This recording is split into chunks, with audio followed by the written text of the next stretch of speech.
Good morning mga kalahi and Ohio, Japan! Samahan niyo ulit kami ang aming second day and last day namin dito sa Kagoshima. Pero syempre bago kami umuwi, isusulitin muna namin. At may nasagap nga kaming balita na malapit nga lang dito sa hotel namin ang zoo. At mura lang din yung entrance niya. Adult is 500 yen at doon naman sa mga bata hanggang high school is 100 yen. Sa totoo lang, hindi naman talaga dito yung lakad namin. Dahil itong kasama namin na isang marites ay meron daw siyang nabalitaan na meron daw koala dito. Siyempre gustong-gusto makita ng mga bata at hindi pa rin naman ako nakakakita talaga ng totoong koala. Nadaanan din namin yung zebra at itong ang hippopotamus ay naiinitan din at hindi na rin namin talaga kaya nagbus na kami. Natawa pa nga sa amin si Mano, yung driver, kasi nga isang bus pa lang ipuno na kami. Sa aming grupo pa lang yun.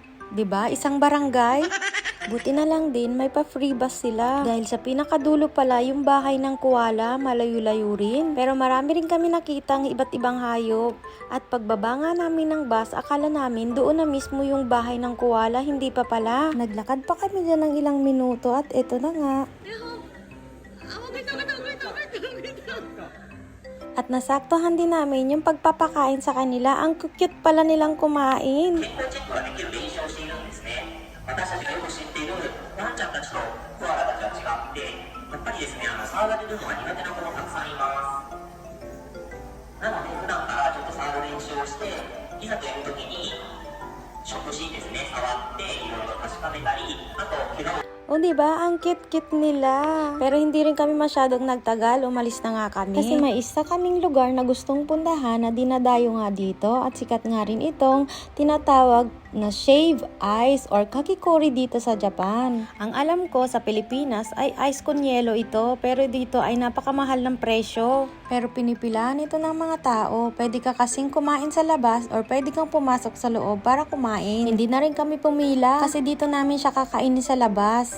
500 yen din pala ang isa niyan. Ang mahal din, 'di ba? Pero in fairness, ang sarap ng lasa. So after nga namin kumain, pumunta na kagad kami sa sakayan ng ferry dahil pupunta kami sa Sakurajima at kakain din kami ng udong. Tatawid kami ng island, siguro 15 minutes at dito rin kasi yung sikat na udong na habang papunta kayo ng island ay kakain kayo netong udong na mura lang naman 300 yen. Bali maliit lang naman siya na bowl. Ganyan lang siya. Ako kasi nakatikim na ako nito, pinatikim ko lang sa dalawa kong anak dahil first time nila ditong sasakay. Kapag pumunta ka nga pala dito sa Kagoshima, hindi pwedeng hindi mo to ma-experience kasi pupunta ka sa Sakurajima Mountain. Doon nga yung tourist spot nila.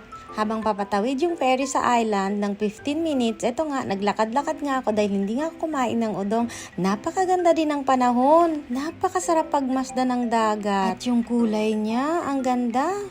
At sa wakas, nandito na kami, hintay na namin yung sasakyan. Kasi pati sasakyan kasi, kailangan mo ring isakay dahil pag wala ka ritong sasakyan, hindi mo mararating yung tuktok na andun yung napakagandang view. Ang ganda talaga ng timing namin dahil ang ganda-ganda ng langit pero napakainit. Madali lang naman siya, siguro mga 15 minutes mo lang siyang iikutin. Ang pagbabiyahe lang talaga ang medyo malayo. At eto na nga, isinakay ulit namin yung sasakyan dahil pauwi na kami. Babalik na kami ulit doon. Dahil kailangan namin makabalik sa aming lugar ng 9 PM dahil may mga kanya-kanya pa kaming trabaho kinabukasan. So hanggang dito na lamang. Thank you! Bye!